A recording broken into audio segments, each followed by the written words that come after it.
Now it's time for our U.S. Report regular, former White House Chief of Staff and Senior Advisor at Bondi Partners, Mick Mulvaney. Mick, thank you so much. Chaos is over, for now at least, with Mike Johnson, the new U.S. House Speaker. Mick, tell us who he is. What do we know about him? What can we expect?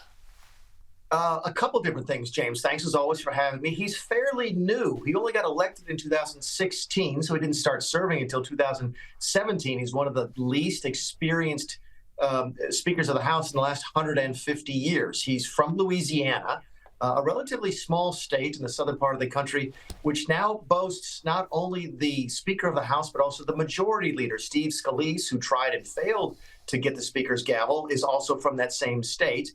And lastly, and probably most importantly, he's extraordinarily conservative, one of the more conservative members of the House, especially on the social issues. He's written extensively against homosexuality, against abortion, etc. So he is a Marine by training. I believe he's got a legal background as well. He's perceived as being extraordinarily bright, but very down to earth and calm. So you will not see him yelling and screaming from the speaker's dais, but you may see some more conservative proposals put before the House than you would have with perhaps other Republican leadership.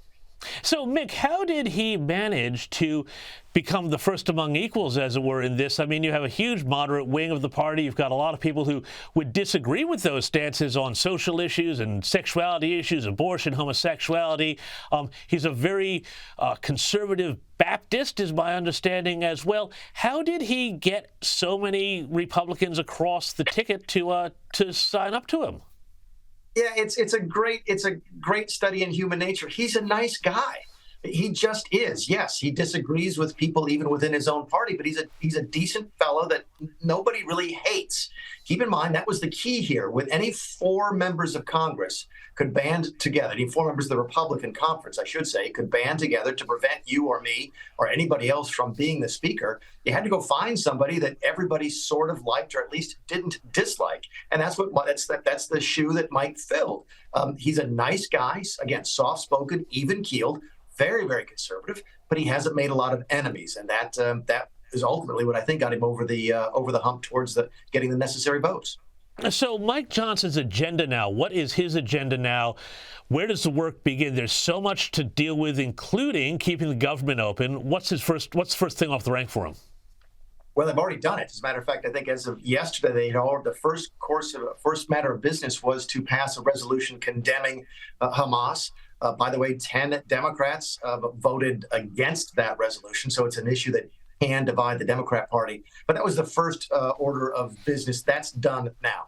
They'll begin working now on the request for the $106 billion that the Biden administration has made for funding primarily in Ukraine, but also in Israel. And then they also have to bring up the matter of the funding for the federal government more broadly. The government here runs out of money technically in the middle of November, so they have about 4 weeks to solve that issue. So they're going to have a busy couple of weeks. He's already canceled a week away from Washington, D.C., and has threatened for the first time in a long time to cancel the August vacation if the work doesn't get done by next summer.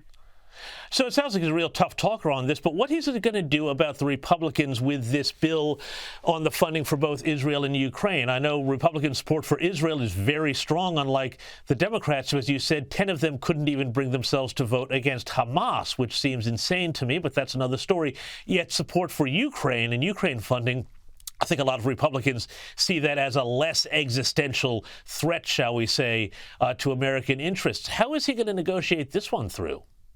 It's going to be a challenge, and here's why. There's $106 billion requested, so let's call it $100 billion.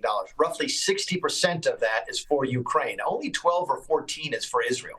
So even though the press here are calling it the Israeli, funding supplemental bill, the money for Israel, the lion's share of this money goes to Ukraine. And my guess is, having read some of Mike Johnson's work before he was Speaker, including a letter he wrote when he was trying to become Speaker, the effort will be in the House of Representatives to split these into smaller bills, to get a standalone vote on Ukraine, which may pass anyway, though with fewer Republican votes, and then a standalone vote on Israel, which I expect would pass overwhelmingly. But one of the things that drove some of the Republicans crazy, especially conservatives like myself, was when these massive bills would come in and tie 10 or 15 or 20 issues together. We hated that because you had to vote against stuff that people liked if you wanted to get voted against people that didn't like. So I think one of Mike's first orders of business is to try and change the way the House does business on those monster-sized bills. We'll find out in the next couple of weeks.